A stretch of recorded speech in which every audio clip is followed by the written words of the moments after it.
La masacre del Mozote. Esta masacre tomó lugar en el caserío del Mozote, departamento de Morazán, en El Salvador. Se dice que una gran cantidad de elementos, entre 1000 y 2000, del batallón Atlacac llegaron al caserío del Mozote en busca de un campo de entrenamiento de la contrainsurgencia para sacarlos de donde estos estuvieran escondidos. El día 9 de diciembre, el gobierno procedió a hacer un cateo en la zona del caserío El Mozote. El siguiente día, 10 de diciembre, es cuando da inicio la masacre más grande. Cuando el cateo empezó, todas las personas que vivían en dicho caserío fueron acusados de ser guerrilleros. Después, los cuestionaron de si sabían dónde estaba la guerrilla y cuáles eran los planes que estos tenían y las actividades que estos realizaban. Luego, les hicieron creer que la guerrilla quería exterminar a todo el pueblo y que ellos habían llegado para cuidarlos. Los del batallón les pidieron a todos que regresaran a sus casas y les ordenaron que no salieran y les advierten que si alguien llegara a salir, le dispararían. Ese operativo se dio desde el día 10 hasta el 13 de diciembre. El día 11 de diciembre, los habitantes del Mozote fueron reunidos de nuevo en la plaza y hacen la división entre hombres, mujeres y niños. Los habitantes fueron sacados uno a uno para ser interrogados de nuevo, pero esta vez al terminar el interrogatorio les quitaban la vida, ya que la Fuerza Armada los acusaba por cubrir y colaborar con la guerrilla. Cuando los soldados se retiraron, los sobrevivientes salieron de los barrancos y cuevas de donde estaban escondidos y se encontraron con una escena llena de ruinas, dolor y muchas pérdidas de vidas humanas. La mayoría de los sobrevivientes trataron de enterrar a las víctimas lo más antes posible y huyeron ya que tenían temor de que volvieran por ellos. El día 12 de diciembre de 1981, soldados del batallón Atlacac se trasladaron al cantón Los Toriles, a 2 kilómetros del Mozote. Varios residentes de ese cantón intentaron huir, al igual que en el Mozote. Hombres, mujeres y niños fueron expulsados de sus hogares, alineados en plazas, segregados por edad y género, torturados, interrogados y ejecutados. Acciones similares realizaron reiteradamente miembros del batallón Atlacac en los cantones de La Joya, el 11 de diciembre, Jocote Amarillo y Cerro Pando, el 13 de diciembre. El 9 de diciembre, una compañía del batallón Atlacac ingresó a la ciudad de Arambara, luego de enfrentamientos entre fuerzas gubernamentales y guerrilleras. Enviaron a los habitantes a la plaza del pueblo y separaron a los hombres de las mujeres y los niños. Encerraron a mujeres y niños en iglesias y ordenaron a los hombres permanecer en las plazas. Detuvieron a los hombres. Estos también fueron acusados de ser colaboradores de la guerrilla. Los torturaron y se los llevaron. Los residentes de Arambala encontraron los cuerpos de solo 3 secuestrados. El 10 de diciembre, otra unidad del batallón Atlacac ocupó el cantón Kumaro y obligó a los habitantes a ir a la plaza del cantón para ser interrogados, pero esta vez ninguno de los habitantes fue asesinado. Un mes y medio después de la masacre, el 27 de enero de 1982, The New York Times publicó un artículo del periodista Raymond Bunner, corresponsal centroamericano del diario Mozote, masacre de civiles indefensos, y el principal culpable fue el ejército.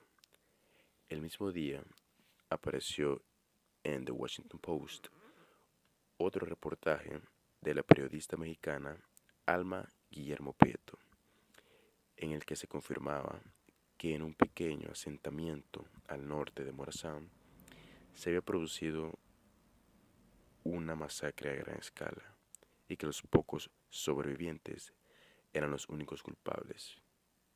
La historia de Rufina Amaya, una campesina de unos 30 años que sobrevivió a la masacre. El gobierno de El Salvador ha negado rotundamente en esa época la masacre durante años.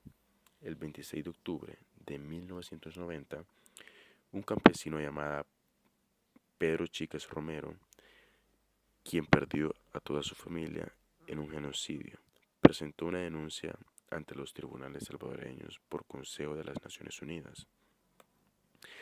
Alfredo Cristiani siguió negando la existencia de la masacre hasta 1992, cuando un equipo de antropología forense de Argentina comenzó a excavar el sitio. Aunque el gobierno de El Salvador ya no niega la masacre, los registros militares de la época se han perdido o desaparecido, lo que hace imposible determinar quién o quiénes ordenaron la masacre. Incluso, si fuera posible identificar a los responsables de la masacre, es posible que no puedan ser juzgados en los tribunales, ya que está protegido por la Ley de Amnistía General para la Consolidación de la Paz de 1993. Un estudio realizado por el Grupo de Investigación de Centroamérica publicó recientemente un vínculo entre la dictadura cívico-militar en Argentina y los soldados que llevaron a cabo la masacre. Algunos impactos del caso son: las masacres del Mozote son el asesinato masivo más grande conocido por la Corte CIDH. Su investigación requirió una ardua labor conjunta con las organizaciones nacionales para reunir antecedentes históricos, impulsar pericias y recabar información suficiente para documentar el caso. Número 2. Las masacres en el Mozote y zonas aledañas constituyen un caso emblemático que ejemplifican los atroces ataques que la población civil sufrió durante el conflicto por parte del ejército. La sentencia de la Corte Interamericana de Derechos Humanos rechazó la ley de amnistía aprobada y señaló que esta ley no puede ser un obstáculo para investigar los hechos de la masacre y sancionar a sus responsables. Por la magnitud de los hechos y dificultad de identificar a todas las víctimas, la Corte ordenó la creación de un registro único de víctimas para que otras personas que fueron víctimas de los hechos puedan eventualmente acreditar su calidad de víctimas y beneficiarse de las reparaciones dictadas, las reparaciones dictadas incluyen medidas para mejorar la condición de vida de las y los pobladores de las comunidades afectadas. Entre estas, mejorar las vías de comunicación, garantizar el acceso a electricidad y agua, el establecimiento de un centro de salud, la construcción de una escuela y de un centro para adultos mayores.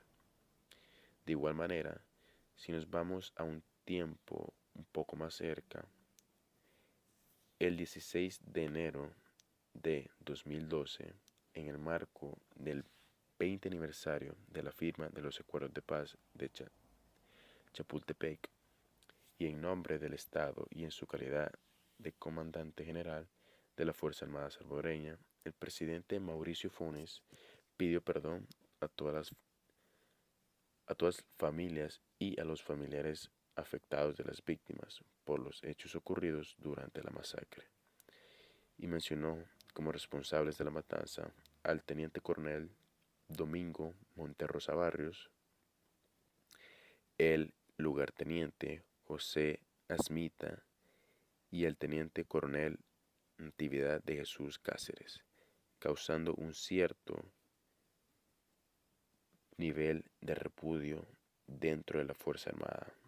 Además anunció una serie de medidas para la reparación moral y económica en favor de los habitantes del asentamiento y su reconocimiento como bien cultural del país. El 2 de junio de 2019 fue retirado el nombre del coronel Domínguez Monterrosa del cuartel militar de San Miguel por orden directa del recién juramentado presidente Nayib Bukele. Posteriormente, en una cadena nacional realizada el 25 de septiembre del 2020, el presidente Bukele aclaró que los archivos se encuentran extraviados y pudieron haber sido destruidos por los gobiernos anteriores.